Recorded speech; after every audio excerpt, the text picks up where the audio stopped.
My name is Morgan Daniels, and I live in Corvallis now. I'm a lawyer. My parents sent me to Corvallis Montessori School beginning when I was 2.5. My parents really loved the idea of my brother and I and our cohort being able to go to Montessori as far as we could. So they and a number of friends got together, other parents of kids, and decided we should really work on starting a Montessori elementary program. And so they did. We had children from, age 6 on up to age 11.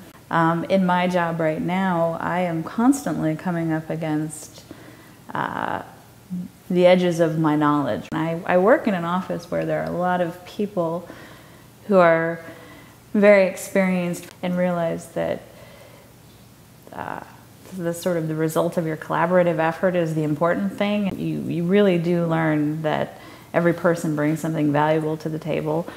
I've always been, for example, very good at sort of organizing my own work. I think that is something that I learned through Montessori Elementary. And there was room for each of us to sort of explore our own capacity.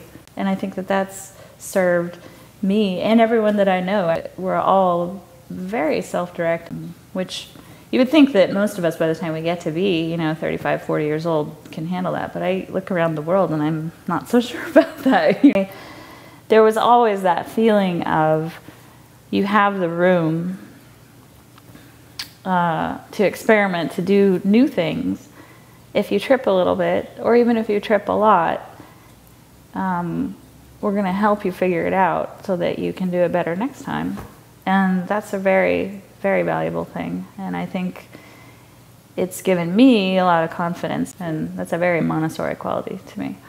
My parents really valued the Montessori method that would just allow for creativity and that kind of thing to flourish. They wanted to change the world, and they thought that this is the way you do it. You teach people to think differently. You teach people to think for themselves. And you teach people to teach themselves. And so that's why they valued the Montessori method so much. And I know it's a real labor of love for them, and I really appreciate it. Yeah. I understand that this is a fundraiser for the scholarship fund. There are probably families out there who want their children to get the great benefits that they can get from coming to Corvallis Montessori, and they can't afford it. And to me, that's kind of heartbreaking. I mean, it's a big deal.